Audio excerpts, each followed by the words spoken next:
Halo semuanya, di video pembelajaran kali ini saya akan menjelaskan tentang latihan untuk materi garis ya. Kita masuk aja dari nomor pertama.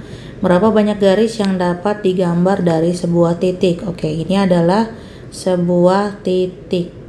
Nah, ya. Oke. Nah, untuk membuat garis, dia kan cuma bilang garis ya, bukan ruas garis. Jadi, saya bisa gambar seperti ini. Ya, saya ulangi seperti ini yang pertama, lalu ini kedua, ketiga, keempat, kelima, keenam, ketujuh, kedelapan.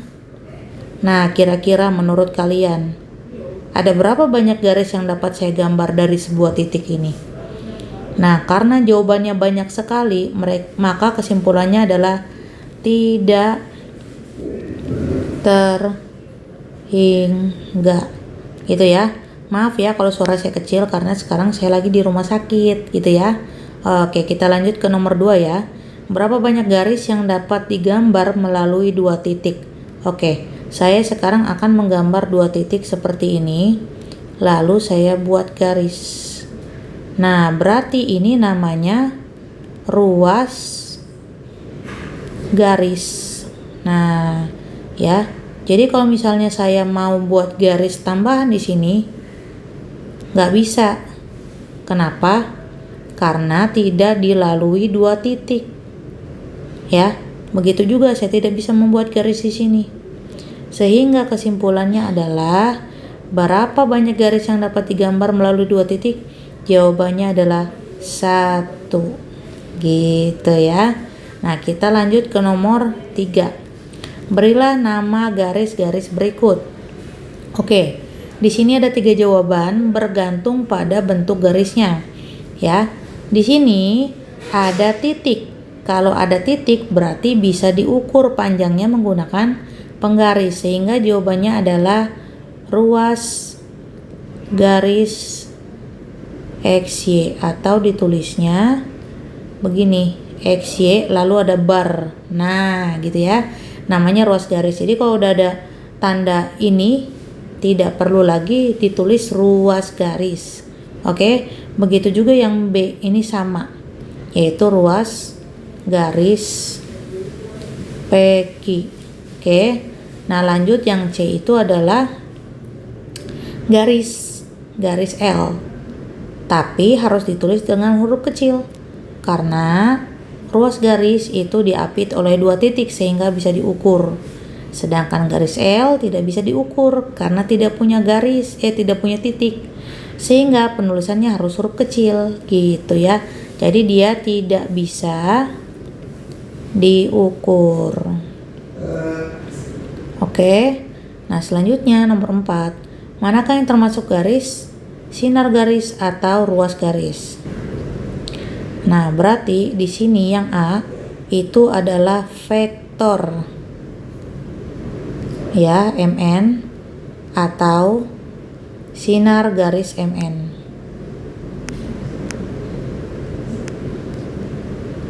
Nah, sedangkan yang B ini adalah garis L, ya. Lalu yang C ini adalah vektor PO. Bukan OP ya.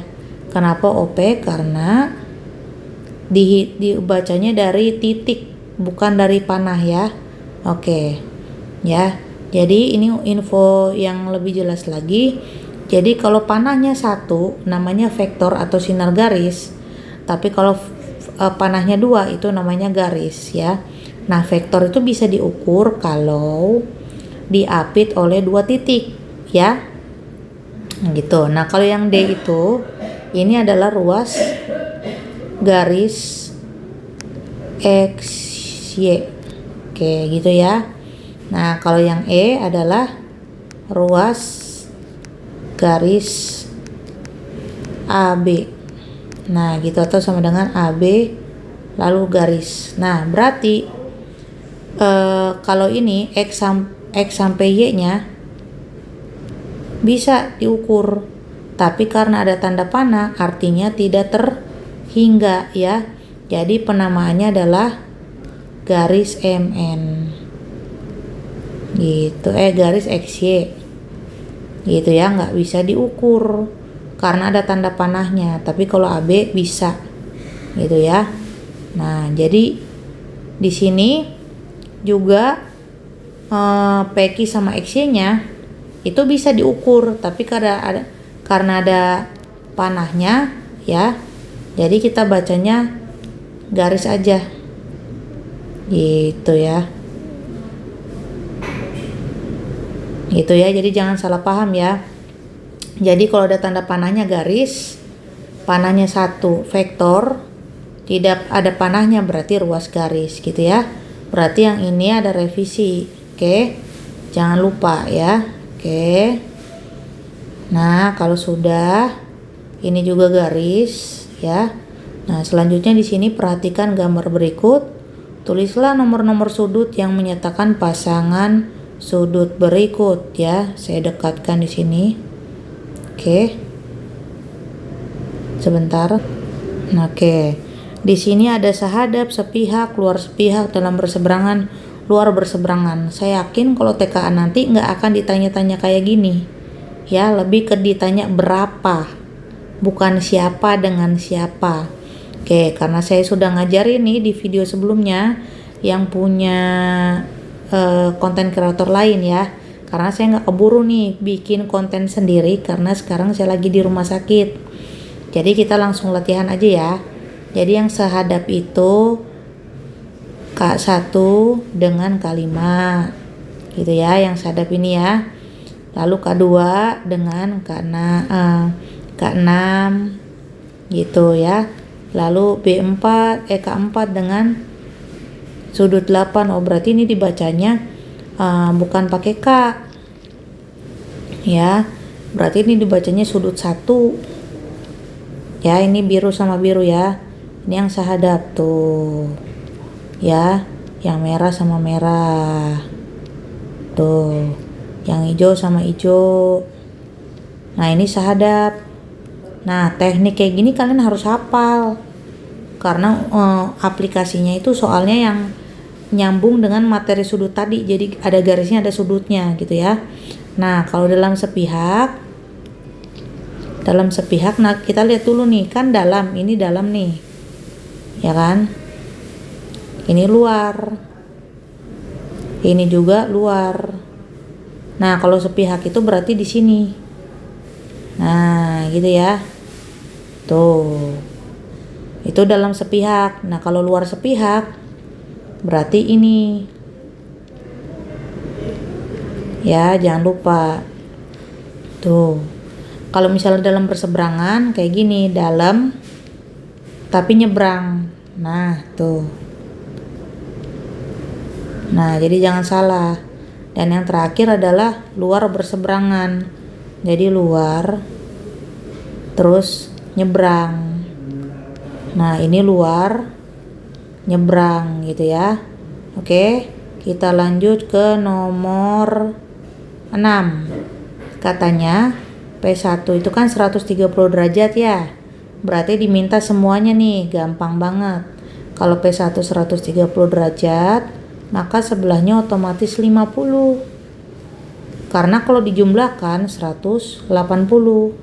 Nah, P2 dengan P4 bertolak belakang, jadi sama-sama 50. P1 sama P3 juga bertolak belakang, jadi 130. Nah, berarti P2 sehadap sama Q2. Jadi di sini 50, sini 50 juga. Nah, kalau di sini 130, di sini 130 juga. Tuh gampang kan? Nah, oleh karena itu latihan-latihan ini dicatat ya. Jadi jangan ditonton-tonton aja sama kalian, oke? Nah, sekarang untuk nomor 7 yang ditanya adalah X. Nah, kita lihat nih hubungannya. Data yang ada cuma sudut B sama sudut A doang loh. Berarti gimana cara kita ngerjainnya? Kita lihat bahwa ini namanya daerah dalam, berarti dalam berseberangan. Nah, kalau kita lihat nih, ini lancip, ya kan? Dan ini juga lancip. Kalau sama-sama lancip berarti sama. Berarti kamu tulis deh untuk nyari X. Sudut A sama dengan sudut B. Nah, sudut A-nya kan di sini 5x min 10. Di sini B-nya 3x plus 20. Jadi 5x dikurang 3x sama dengan 20 tambah 10. Jadi jawabannya adalah 30 atau x-nya 15 gitu ya. Nah, kita lanjut ke yang B. Jadi besar sudut A itu adalah 5x min 10 dengan x-nya adalah 15. Jadi 5 kali 15 75 kan, kita kurang 10 jadi 65. Nah, kalau sudut yang B itu adalah 3x plus 20. 3 kali 15 tambah 20 jadi 45 tambah 20. Jangan lupa nih derajatnya nih, jangan sampai ketinggalan. Oke, jadi jawabannya 65 juga. Nah, lagian juga ngapain ditanya A sama B, orang udah jelas kok di sini kan katanya sama. Berarti jawabannya akan sama gitu ya. Nah, soalnya habis deh ya kan. Nah, jadi anak-anak, ini saya mohon maaf karena sekarang saya lagi di rumah sakit. Jadi saya bikin video ini buat kalian supaya kalian tidak terlunta-lunta di sekolah. Dan ini adalah materi terakhir yang bisa saya jelaskan karena tidak ada bimbel kan. Nah, mudah-mudahan kalian bisa belajar dari sini ya. Jadi jangan cuma ditonton aja. TKA itu bagaimanapun untuk menilai akademik kalian. Jadi gak boleh dipandang sebelah mata ya. Kasih waktu buat kalian belajar ya. Terima kasih sudah menonton video pembelajaran ini. Sampai jumpa di video yang lain ya. Bye bye.